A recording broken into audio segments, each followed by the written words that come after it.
Hello and welcome to the Blood Reds Daily Liverpool News. I'm joined by my fellow Liverpool.com writer Andrew Beasley to discuss last night's events where Liverpool played a fairly youthful-looking side against Derby County in the League Cup and managed to advance on penalties. Andrew, what was your initial thoughts in the game? Yeah, I think Liverpool played pretty well. Those sorts of games are always difficult because you have a team that's sort of thrown together. There'll always be a sort of handful of senior players, handful of younger players. And in a game like that, particularly at Anfield, they find themselves having to go up against a team that's just going to sit deep and try and hit them on the counter if they can. So I think it's very difficult in those circumstances to sort of carve out chances and sort of look like you're playing really, really well. But on the whole, I think they did pretty well. I mean, Liverpool did have a few decent chances. Clarkson in the first half. I think there was one for Oxlade-Chamberlain in the second, and I think Elliott. So they could have won the game in normal time, and I don't think Derby could have had too many complaints if they did. But then obviously it went to penalties, and Kelleher was the hero as he has been sort of several times in the past. Absolutely. We'll talk about Kelleher in a bit, but I think I wanted to touch on Calvin Ramsay first. It was his first start for Liverpool, and I thought it was quite promising. I think he completed the most passes on the pitch, and he looked like he had that sort of ability to dictate the play from right back, which is of course reminiscent of another Liverpool right back, a bit more senior to him. Yeah, well, the problem has always been for the last few years, people have sort of said, how on earth do you buy a sort of replacement or not replacement, a deputy for sort of Trent Alexander-Arnold to cover when he doesn't play, because he's not quite unique, but obviously the skills he brings, what he can do from right back is incredible. And yet in Ramsay, it seems like they found somebody who can sort of broadly replicate that. I mean, it's very difficult to entirely sort of match what Trent Alexander-Arnold does, certainly when he's at his best. But Ramsay looks like he can do that. I saw a tweet from 11 Tegan 11 yesterday. They do a chart of the sort of progressive passing and those stats from the match. And Ramsay wasn't just ahead of everybody else. I mean, he was right off in the top corner, which is the sort of position that you normally see Trent. So he was doing very much the same sort of thing to the same sort of level. I don't think he created too many chances, but I mean, he was certainly good in just helping Liverpool get up the pitch. He put some decent crosses into the box and stuff like this. So I mean, he can be very happy with his performance, and I mean, he's certainly earned the right to to play in the next round and probably the FA Cup. How many chances he'll get beyond that, of course, we don't know. But I mean, certainly, he should be playing in these sorts of games every time because he did really well last night. Absolutely. I think he put in 7 crosses and there were a few dangerous deliveries, which, if it was Nunez on the other end, perhaps then Liverpool could have scored from it. I think anyone who's watched him at Aberdeen and seen his sort of stats and numbers will not be surprised that obviously at Liverpool it's a small sample so far. He has 2 goals in 3 games for the under-21 side and now has 2 appearances for the first team. But based on a much bigger sample at Aberdeen, it certainly seems like he's almost been made in a lab for Liverpool in his playing style, and I think that's very exciting for the future.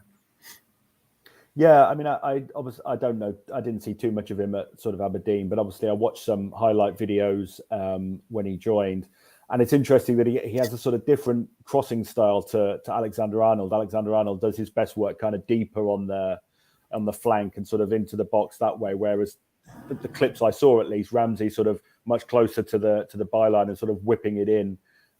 So a different style in that sense. But I mean, if the end result is the same, then obviously it doesn't really matter. And certainly from what I saw, he looked, he was clearly very good by the standards of Scottish football. And now it's got to see what he can do with Liverpool. But I mean, the signs are certainly very promising. I think physically as well, what stood out to me is he's sort of matured since his Aberdeen days, and he looks very much ready for the hustle and bustle of the Premier League, so to say.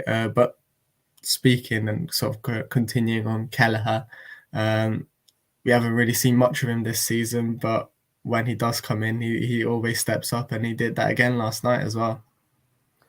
Yeah, it was incredible, really. I mean, it was sort of fairly inevitable that he wouldn't have much to do during the game, and so it proved. I think he made 3 saves. There was a header near the end that was the hardest of the 3, if you can call it that, and I think even that was sort of fairly routine, really. So once again, he sort of proved his mettle in the penalty shootout. I'm sure you've seen the stat doing the rounds, but he's now won 4 penalty shootouts, which is more than any other goalkeeper in history at Liverpool. And maybe that's because, his version of Liverpool have got to lots of penalty shootouts. I'm sure others could have done that had they been involved in more, of course. But the fact is, he's won 4 penalty shootouts. 3 saves last night was the most he's done. I think he made 1 against Arsenal, 2 against Leicester, and then none against Chelsea, but he did score the winning penalty, so he still had an impact in that. 3 penalty saves, all of them rated at about 0.98 sort of post-shot XG, sort of 2% chance of saving them. You take those figures with a pinch of salt, but even so, I mean, they weren't straight at him by any means or anything like that. The third one in particular was phenomenal, sort of what you might call his wrong hand. I'm not an expert on goalkeeping, but it dive into his right and then sort of sticking out his left hand to save it. You don't see ones like that very often. And it's just as well he did, because Bocsak missed, and Firmino's penalty was one of the worst I've seen a Liverpool player take in a shootout. It maybe wasn't Charlie Adam in the 2012 League Cup final bad, but it was sort of approaching that level. It wasn't great. So good job that Kelleher could save 3 and get Liverpool through without that penalty shootout dragging on into the night. I think even Firmino was shocked by how bad his penalty was. He seemed to just sort of linger there for a couple of seconds, looking up at the sky, like almost looking at the camera, saying, "How have I done that?" but on to Kelleher. Still, he's always stepped up, and we have to say he's almost 23, 24 now, which is still young for a goalkeeper, but not that young anymore. How do you see his sort of future? He's not going to be getting a lot of opportunities, because at the end of the day, Alisson is probably the best goalkeeper in the world in current form, at least. And it seems like Klopp is very reluctant to sort of play Kelleher unless Alisson's injured or it's the League Cup, which is essentially a sort of, this Derby County tie was essentially kind of meaningless for Liverpool. You see other teams where perhaps the second choice goalkeeper plays in the Champions League or the FA Cup, but we haven't really seen that with Liverpool. It's Alisson on the whole, unless he's injured. Yeah, and as you say, you can understand why. I mean, Alisson, if he's not the best goalkeeper in the world, he's certainly in the conversation to be there. And obviously, he's under contract at Liverpool for a few more years yet. So as sad as it is to say, I think Kelleher will probably leave purely because he's too good not to be playing every week. I mean, when you see him, you think, well, you could certainly be good enough to be playing in the Premier League. And I think as well, you see with somebody who we'll see on Saturday at Southampton, the goalkeeper there, Bazanu is obviously Kelleher's sort of rival in international football, and it's understandable that he's getting the nod to play for Ireland because he's playing regularly in the Premier League. But obviously Kelleher is good enough to do that, and I think it's probably may well be better. But if he's not playing every week, he can't sort of get the international football. And I think with Alisson not going anywhere for a few years, I suspect Kelleher will have to move on, which is a shame because I think he could well be good enough, but he can't sit around for sort of 3 or 4 years till Alisson sort of moves on. It's no way to sort of spend his career when he's as good as he is.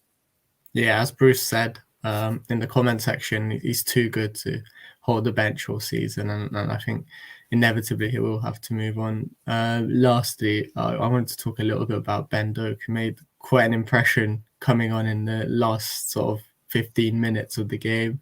I think he completed the most dribbles out of anyone on the pitch, and he just, from the first second, he just looked like he just wanted to drive at the opponents at every opportunity, and it was a breath of fresh air, wasn't it? Yeah, I mean, it wasn't just that he completed the most dribbles on the pitch, although he did. I mean, he completed as many as the rest of the Liverpool team combined, and he only played for 17 minutes, I think it was. He looked great. And I think somebody who dribbles at opposing players like that. Liverpool don't really have that. They're a strange team. I did write an article for .com a few weeks ago, basically about the fact that Liverpool don't really dribble past opposing players very much, even though they've got players who you would think have the skills to do that. I mean, obviously they do, because it's not they don't complete any dribbles, but yeah, seeing Doak come on, and okay, it's against League One opposition, but he's been doing that sort of thing in the UEFA Youth League as well. So it's obviously not doing it in the Premier League, but he's doing it at a reasonably decent level, and displaying this kind of ability every time he plays. Certainly from the bits and pieces I've seen, and obviously he's been contributing in the UEFA Youth League as well. 4 goals, 4 assists.